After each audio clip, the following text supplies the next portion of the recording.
ഒരു പണി അറിയാൻ മേലാത്ത രണ്ടുപേരെ വെച്ചാണ് ഈ വർക്ക്ഷോപ്പ് തുടങ്ങിയിരിക്കുന്നത്. അമ്മാര് ഡെയിലി എനിക്കിട്ട് പണി തരുന്നതല്ലാതെ ഇവിടെ ഒരു പണി നടക്കുന്നില്ല. ഇന്നെങ്കിലും അവന്മാർക്ക് എനിക്കിട്ട് പണി തരാതെ അവന്മാർക്ക് പണിയാൻ തോന്നണേ. ഇതെന്നാ താമസേ? ഐശ്വര്യ എടുത്ത് പിടിച്ചേ. വടയില്ലേ? ചമ്മന്തി മാത്രമേ ഉള്ളൂ. എന്റെ ആശാൻ അത് ഭജിക്കട ചമ്മന്തി അല്ല. പിന്നെ നമ്മുടെ ഈ ബൈക്ക് വർക്ക്ഷോപ്പ് അടിക്കടി താഴോട്ട് പോകുന്നോണ്ട് ഞങ്ങൾ അമ്പലത്തിൽ ചെന്നൊന്ന് പ്രാർത്ഥിച്ച ആശാത്തിന് വേണ്ടിട്ട്. ഐശ്വര്യമായിട്ട് പോയി 12 സ്ഥാനം ഇങ്ങനെ എടുത്തോണ്ട് വന്നേ. എടുത്തോണ്ടോ? ഇനി വെച്ചെങ്കിലും പണി നടക്കണേ ഇവിടെ. ദൈവമേ, ഇതെന്നാ 22 22 12 10 അല്ലേ 22 ഉണ്ട്. 12 സ്ഥാനം 22 സ്ഥാനമാണോ? 12 സ്ഥാനം എടുത്തോണ്ട് വരാനല്ലേ നിന്നോട് ഞാൻ പറഞ്ഞേ? അത് വ്യക്തമായിട്ട് പറയണ്ടേ ആശാൻ? ഞാനത് കേട്ടോ. ആ സാധനം ഇങ്ങനെ എടുത്തേ. എന്ത് ചെയ്യുന്നു പറ ഇവനെ കൊണ്ടൊക്കെ പണി. എടാ ഇത് വൈകിട്ടടിക്കാൻ പറ്റിയ സാധനല്ലേ? ഇതെന്തിനാ ഇപ്പൊ എടുത്തത്? അല്ല സാധനം എടുക്കാൻ പറഞ്ഞല്ലേ, അതുകൊണ്ടല്ലേ. എടാ ആ ലിവറിങ് എടുത്തേ. അത് ഞാൻ തരത്തില്ല. അതിനാ അതാ അടിക്കാൻ നേരത്തെ ടച്ചിങ്ങിന് വെച്ചിരുന്നില്ലേ? എന്നത് ലിവർ ഫ്രൈ? എടാ ലിവർ ഫ്രൈ അല്ല, വണ്ടിയുടെ ലിവറിങ് എടുക്കാനല്ലേ പറഞ്ഞത്? പിന്നെ വണ്ടിയുടെ ലിവർ നിങ്ങളുടെ എന്റെ ദൈവമേ, 2 മണകുണാഞ്ചന്മാർ ഇവിടെ ഉണ്ട്. എടാ ഇവിടെ നിന്ന് ഇതുവരെ ഏതെങ്കിലും ഒരു വണ്ടി ഇറങ്ങി പോയിട്ടുണ്ടോടാ? അതെന്നാ തോന്നിയ ദിവസം നിങ്ങളാ പറഞ്ഞു. ഇവിടെ നിന്ന് ഒരു കറുത്ത ബൈക്കിലായിരുന്നു, ഒരു പൾസർ എന്ന് പറഞ്ഞൊരു കറുത്ത ബൈക്ക്. കറുത്ത പൾസർ ബൈക്ക് അത് കൊണ്ടുപോകല്ലോ. അതെന്റെ ഉടമസ്ഥൻ കൊണ്ടുപോയോ? ഉടമസ്ഥനാണോ ആരാണെന്നൊന്നും എനിക്കറിയാൻ മേല. അവിടെ ഇരിപ്പുണ്ടായിരുന്നു, അതിപ്പോ കാണുന്നില്ല. അല്ലാണ്ട് കൊണ്ടുപോയോ? ഇനി ആ വണ്ടിക്ക് ഞാൻ സമാധാനം പറയേണ്ടി വരുമല്ലോ. എന്റെ ദൈവമേ. ഇനി വന്ന ആശാനെ ഞാനൊരു കാര്യം പറഞ്ഞു.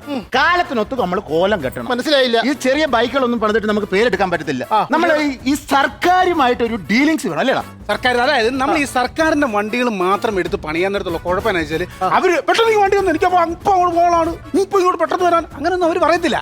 വണ്ടി ഇവിടെ കുറച്ച് ദിവസം ഇട്ടാലും ഒരു പ്രശ്നവുമില്ല. മാസം ശമ്പളം ഇങ്ങനെ വന്നുകൊണ്ട് ചെക്കാ വരുന്നത്. അതുകൊണ്ട് ഞാനൊരു കാര്യം പറയാം, നമുക്കൊരു പോലീസ് വണ്ടി ആദ്യം പണിയാൻ എടുത്താലോ?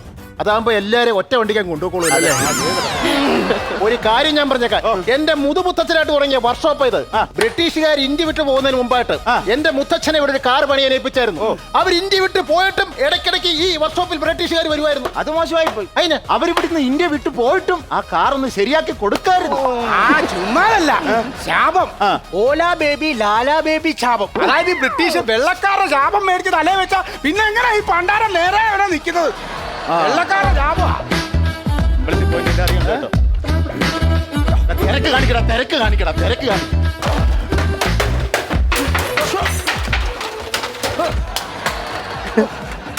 അച്ഛനെ ഒരു വണ്ടി. Hi bro. Hi bro. Bro ഇവിടെയല്ല, ജനക്കടയില. ബ്രോ ഇല്ലേ? New generation bro.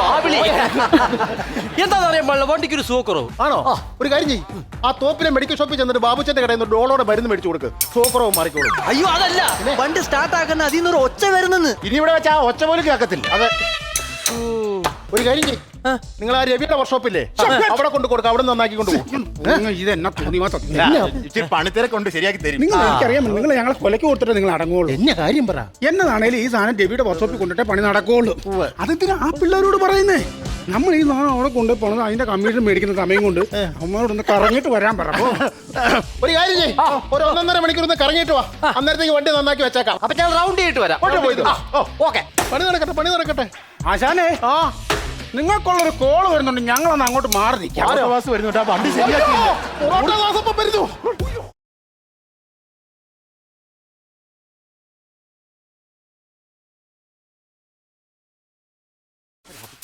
ഒരു മര്യാദ വേണം, മര്യാദ. എന്ന് വണ്ടി വെച്ചിട്ട് ഇവിടുന്ന് പോയതാ? എത്ര വണ്ടി ഇവിടെ ഇരിക്കുന്നേ? ഈ വണ്ടിക്ക് ഇവിടെ ഇരിക്കാൻ സൗകര്യമുണ്ടോ? സൗകര്യമില്ല. അതുകൊണ്ട് എത്രയും പെട്ടെന്ന് വണ്ടി എടുത്തോണ്ട് പോകണം. ഒരു മര്യാദ കാണിക്കണം, കേട്ടോ? എന്റെ ഈ വണ്ടി പണിഞ്ഞ രാത്രി ഞാനല്ലേ മേശിനോട് ചൂടാവേണ്ടത്? എല്ലാ പ്രാവശ്യവും പൊറോട്ട ദാസപ്പൻ എന്നോടല്ലേ ചൂടാകുന്നത്? ഒരു ചേഞ്ചിന് വേണ്ടി ഞാനിപ്പോ ചൂടായെന്നേ ഉള്ളൂ. ഇങ്ങനെ ചൂടായ മേശിനിയുടെ മുഖത്തിന് ഞാനൊരു ചെറിയ ചേഞ്ച് വരുത്തും. എങ്ങനെ? അടിച്ചു തന്നെ കറകുറ്റിയാ കൊണ്ടിരിക്കും. എങ്ങനെ? എന്നാ ചെയ്യുന്നു നിങ്ങളെ? അടിച്ചന്റെ ഷേപ്പ് മാറ്റിയാൽ എന്റെ ഈ പിള്ളേര് കൈയും കെട്ടി നോക്കി നിൽക്കുമെന്ന് കരുതിയോ? എല്ലാവരും കേൾക്കാനാണ് പറയണത്. ഈ ആഴ്ച എന്റെ വണ്ടി ശരിയാക്കി തന്നില്ലെങ്കിൽ അടുത്ത ആഴ്ച ഞാൻ വീണ്ടും വരും. ഇതെന്റെ വണ്ടിയായി പോയില്ലേ, എനിക്ക് വന്നല്ലേ പറ്റൂ. കഞ്ചറൊട്ടിക്കാൻ കൊടുത്ത വണ്ടി ഇച്ചിരി പൊളിച്ചു വെച്ചിട്ട് അവരൊക്കെ കളിക്കണം. ശരിയാക്കി തരും. അടുത്ത ആഴ്ചക്കെങ്കിലും വണ്ടി നന്നാക്കി കൊടുത്തില്ലെങ്കിൽ പൊറോട്ട ദാസപ്പ നമ്മളെ പൊറോട്ട കീറുന്ന പോലെ കീറും. അയ്യോ, പൊറോട്ടയുടെ കാര്യം പറഞ്ഞപ്പോഴാ വിശന്ന് കുടല് കത്തുന്നു. ആശാന്റെ നളിനി വന്നില്ലേ? ആശാന്റെ നളിനി? ചോറുമായിട്ട് നളിനി വന്നില്ലല്ലോ. ഉത്തരവാദിത്തമില്ല. എന്ത് ചെയ്യുമെന്ന് പറ. എന്റെ പണിക്കാർക്കുള്ള ആഹാരം അതാണ് നളിനി വരുന്നത് കേട്ടോ. നളിനി വരുന്നു. നളിനി മണി എത്രയായി? 2 മണിയായില്ലേ? 1 മണിക്കല്ലേ ഇവിടെ ചോറും കൊണ്ടുവരണ്ടേ? ഞാനും എന്റെ പണിക്കാരും ഇവിടെ പട്ടിണിരിക്കാൻ നിനക്ക് അറിയത്തില്ലേ? ചോറ് വിളമ്പ്. വിട്ടേരും ബഹളം ഒന്നും ഉണ്ടാക്കണ്ട, അവര് നടന്ന് വരണ്ടേ. ഞാനേ ഓ എല്ലാം എടുത്ത്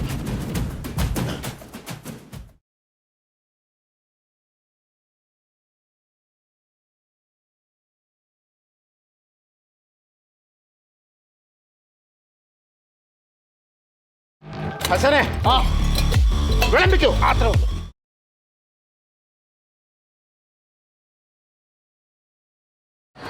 കുത്തരി 3 കിലോ, ഉരുളക്കിഴങ്ങ് 1 കിലോ, സവാള 1 കിലോ, വെള്ളരിക്ക 1 കിലോ, പച്ചമുളക് 1/4 കിലോ, ഉണക്കമീൻ 1/2 കിലോ. ഇതൊക്കെ ഇന്നെങ്കിലും മേടിച്ചു തരുവാണെങ്കിൽ നാളെ ഉച്ചക്കെങ്കിലും കൃത്യമായിട്ട് ചോറ് കൊണ്ട് തരാമെന്ന്. നിങ്ങൾക്ക് നാണമുണ്ടോ മനുഷ്യ?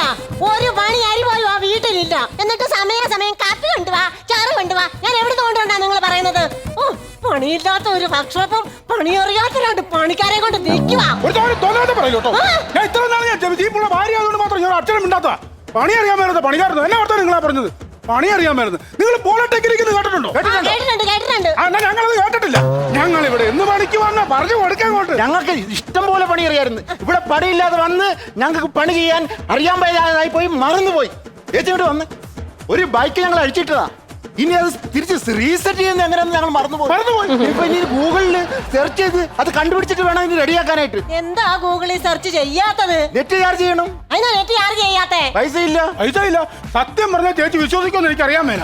സോഡാപ്പ് കുപ്പിയുടെ അടപ്പ് തല്ലി ചതച്ചിട്ട് അതുകൊണ്ട് വിളക്കി പോലും നേരത്തെ ഇടുന്നു. അറിയോ നിങ്ങൾക്ക്? പൈസ ഇല്ല. തളിനീങ്ങി വന്നേടി. നാണം കെടുത്താൻ വേണ്ടിയാണോ നീ ഇങ്ങോട്ട് വന്നത്? എടി വീട്ടിൽ എന്തെങ്കിലും ഇരിപ്പുണ്ടോടി? ആ ഉണ്ടല്ലോ. എന്തുണ്ട്? 2 മക്കളും ഇരിപ്പുണ്ട്, 4 കടക്കാരും അമിച്ചൊന്നിരിപ്പുണ്ട്. ഈ സാധനം മൊത്തം ഇന്ന് വീട്ടിലെത്തിച്ചാൽ നാളെ നിങ്ങൾക്ക് വല്ലതും ഞാൻ തരും. കൊണ്ട് പോടി ഇവിടുത്തെ പിന്നെ വേണമെങ്കിൽ കൊണ്ടുപോവാ. നീ എന്തോ ചെയ്യും? ചാമ്പിക്കോ? വല്ല ചാമ്പങ്ങയും പറഞ്ഞ് തിന്നാനാ പറഞ്ഞേ. ഒരു കാര്യം ചെയ്യ്, നീ വാ. ഈ രവിയുടെ വർക്ക്ഷോപ്പിൽ കൊണ്ട് ഈ ബൈക്ക് കൊണ്ട് കൊടുക്കുക. അപ്പൊ രവി നന്നാക്കി തരും. അപ്പൊ അതിൽ നിന്നൊരു കമ്മീഷൻ മേടിച്ചിട്ട് പുറത്ത് പോയി വല്ലതും കഴിക്കാം. ബൈക്ക് എടുത്തോ. കോളെ തട്ടി എങ്ങനെയെങ്കിലും തട്ടിക്കറ്റി പിള്ളേർ വായിക്കില്ലേ ഇത്?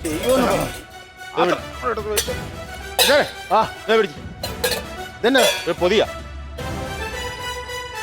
ഇതെന്നാ പതിയാടാ? ഇതെന്താ സാധനം ഇത്? നോക്കാതെ എന്നാന്ന്.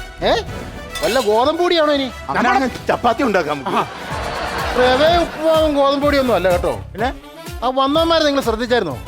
അമ്മമാർക്കൊരു മയക്കുമരുന്നിന്റെ ഷേപ്പ് ഉണ്ടായിരുന്നു. മയക്കുമരുന്നിന്റെ ഷേപ്പ് ഉണ്ടോ? കഞ്ചാവ് അടിച്ചെടുക്കുന്ന പിള്ളേരുടെ ചെറിയൊരു ലുക്ക് അമ്മമാർക്ക് ഇല്ലായിരുന്നു. എനിക്ക് തോന്നുന്നത് ഇതെന്തോ മയക്കുമരുന്നാന്ന് എനിക്ക് തോന്നുന്നു. ബ്രൗൺ ഷുഗർ ആണോ എന്ന് എനിക്കൊരു സംശയം. നേരത്തെ മുമ്പ് കണ്ടിട്ടുണ്ടോ? ഞാൻ കണ്ടിട്ടില്ല. ഞാൻ സിനിമയിലൊക്കെ കണ്ടിട്ട് എനിക്ക് തോന്നുന്നത് ബ്രൗൺ ഷുഗർ ആണ്. എടാ ഇത് സംഭവം വേറൊന്നും അല്ല. തൊടല്ലേ ഒരു സംശയമില്ല. അന്താരാഷ്ട്ര മാർക്കറ്റ് 2.5 കോടി രൂപ വില മതിക്കുന്ന ബ്രൗൺ ഷുഗർ ആണ്. ഇതിനോ?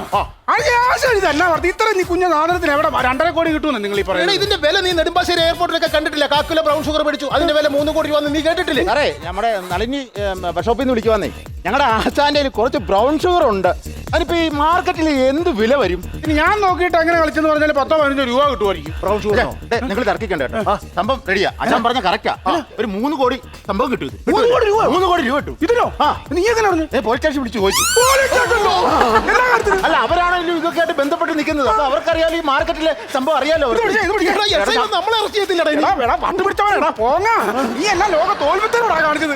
പോലീസുകാരെ വിളിച്ച് പറയാൻ പറ്റുന്ന കാര്യമാണോടാ ഇത്? അത് അവർക്ക് കൊടുത്താ പോരെ, കൈമാറാം. ഇടാ അതല്ലടാ, ഈ സാധനം പിടിച്ചു കൊടുത്തു കഴിഞ്ഞാൽ എത്ര കമ്മീഷൻ കിട്ടും നിങ്ങൾക്ക് അറിയാമോ? ഈ സാധനം പിടിച്ചു കൊടുത്തു കഴിഞ്ഞാൽ നമുക്ക് കുറഞ്ഞൊരു 60 ലക്ഷം രൂപയെങ്കിലും കമ്മീഷൻ കിട്ടുന്ന കേസ്. കമ്മീഷൻ കിട്ടുമോ?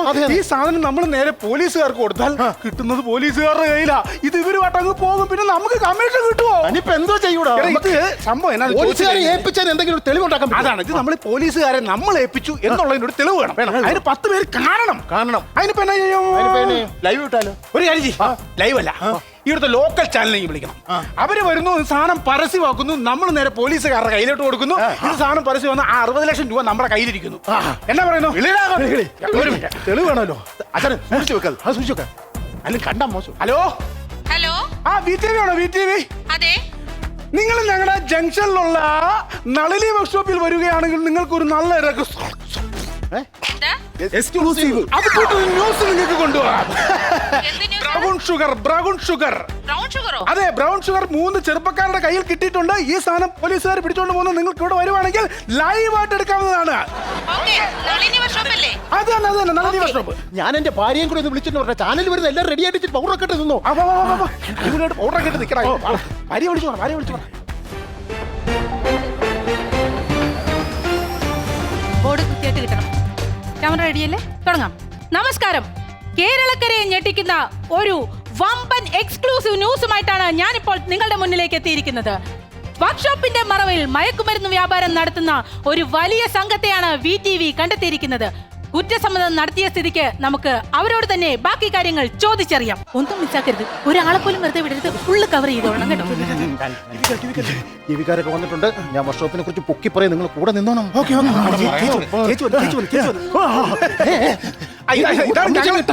കടക്കാരോടൊക്കെ വിളിച്ചു പറഞ്ഞില്ലേ, പൈസ അവർക്ക് കൊടുക്കാം. ആരാണ് ഈ ഗ്യാങ്ങിന്റെ ലീഡർ? ഈ ഗ്യാങ്ങിന്റെ ലീഡർ എന്ന് പറഞ്ഞാ ഞാനാണ് ഇതിന്റെ ലീഡർ. പിന്നെ എങ്ങനെ ഒരു ലീഡർഷിപ്പ് ഒന്നും ഇല്ല, ഇത് ഞങ്ങളെല്ലാവരും ഒരു കുടുംബം പോലെ കൂട്ടുകുടുംബമായിട്ടാണ് ഈ കച്ചവടം നടത്തുന്നതെന്നാണ് ഇവർ അവകാശപ്പെടുന്നത്. എത്ര വർഷമായി ഈ ബിസിനസ് സ്റ്റാർട്ട് ചെയ്തിട്ട്? ഇത് മുത്തച്ഛന്റെ കാലം തൊട്ടുള്ളതാണ്. 25 വർഷമായിട്ട് എന്റെ അണ്ടറിലാണ് ഇത്.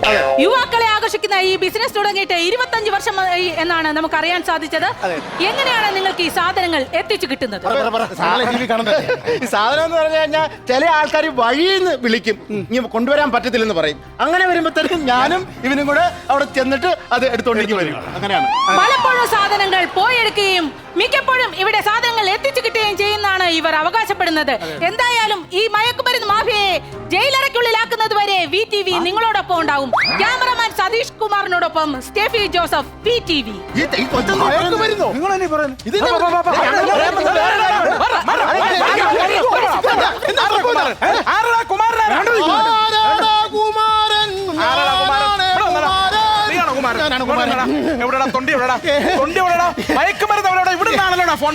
എന്റെ പൊന്നു സാറ്, 2 നൂതൻ പിള്ളേർ ബൈക്കാൽ ഇവിടെ വന്നിട്ട് ബൈക്ക് നന്നാക്കാൻ കൊണ്ട് വെച്ചായിരുന്നു. അവന്മാരുടെ വണ്ടിക്കകത്താണ് ഈ പൊതി കെട്ടിയത്. അത് ബ്രൗൺ ഷുഗർ ആണെന്ന് തോന്നുന്നു. അവന്മാരുടെ ഞങ്ങൾ മനസ്സാവാതെ അറിയാത്ത കാര്യമാണ്. നിന്നെയൊക്കെ ഞാൻ തൊണ്ടി സഹിതം പിടിച്ചു കഴിഞ്ഞപ്പോൾ അവന്മാരുടെ തലയെ കട്ടി വെച്ച് രക്ഷപ്പെടാനുള്ള പ്ലാൻ അല്ല. എവിടെ തൊണ്ടി, എവിടെ തൊണ്ടി, എവിടെ സാധനം, എവിടെ നോക്കട്ടെ. ഓഹോ, ഏകദേശം 250 ഗ്രാം വരും. ഇതിന്റെ കളർ കണ്ടിട്ട് ഇത് ബ്രസീലാണ്, കൊളംബിയ അല്ല, ബ്രസീലിന്റെ സാധനമാണ്. ഇതെങ്ങനെ സ്ഥിരീകരിക്കാൻ സാധിച്ചു? എന്റെ പൊന്നു കൊച്ചെ, 10-18 വർഷമായിട്ട് എനിക്ക് ഇതല്ലേ പണി. ശരി, അപ്പൊ സാറിന് മയക്കുമരുന്ന് വെച്ചോടായിരുന്നു. എടാ, മയക്കുമരുന്ന് ഞാൻ പിടിച്ചോണ്ടിരിക്കുകയാണ്. ഈ കേരളത്തിലെ മുഴുവൻ മയക്കുമരുന്ന് ഞാൻ പിടിച്ചിട്ടുണ്ട്. എനിക്കിപ്പോ മനസ്സിലായി, നിങ്ങളെ മൊത്തം ഞാൻ ജയിലറയ്ക്കുള്ളിലാക്കി അടി എന്നെ ചിരിക്കും. പറഞ്ഞുകൊട്,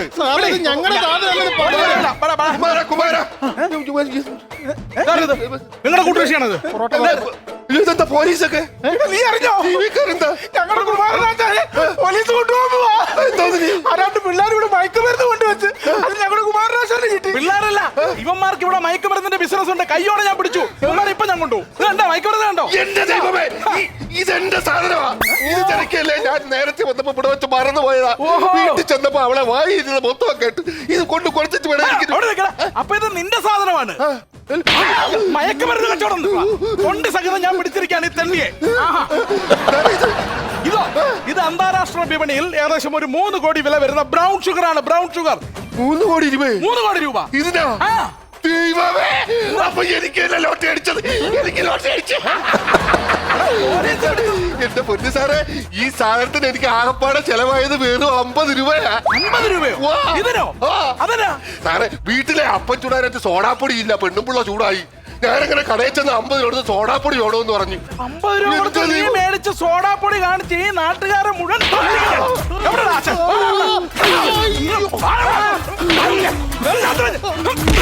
കേരള പോലീസിന് നാണക്കേടുണ്ടാക്കി വെച്ചിട്ടുണ്ടോ നീയൊക്കെ കൂടി? എല്ലാം ഈ ഏറിയ ഇപ്പം നോക്കട്ടെ, എന്റെ കൺമുന്നിൽ കാണരുത്. ഞാൻ എങ്ങോട്ട് രക്ഷപ്പെടും? മാനം പോയി. നമ്മുടെ മാനം പോയല്ലോടോ. പേടിക്കുന്നേ, പോലീസിനോട് കേസൊന്നും ആയില്ലല്ലോ. പോലീസുകാരിൽ നിന്നും രക്ഷപ്പെട്ടില്ല. ഇനി ആച്ചൻ എണ്ണത്തിനാ പേടിക്കുന്നേ. എടാ, പോലീസുകാരിൽ നിന്ന് രക്ഷപ്പെട്ടു. ഇവളെ വിളിച്ചു പറഞ്ഞിട്ട് വീട്ടിൽ കുറച്ച് കടക്കാര് വന്നിട്ടുണ്ട്. അവരുടെ ഇടയിൽ നിന്ന് ഞാൻ എങ്ങനെ രക്ഷപ്പെടുവോ? ഓടിക്കോ.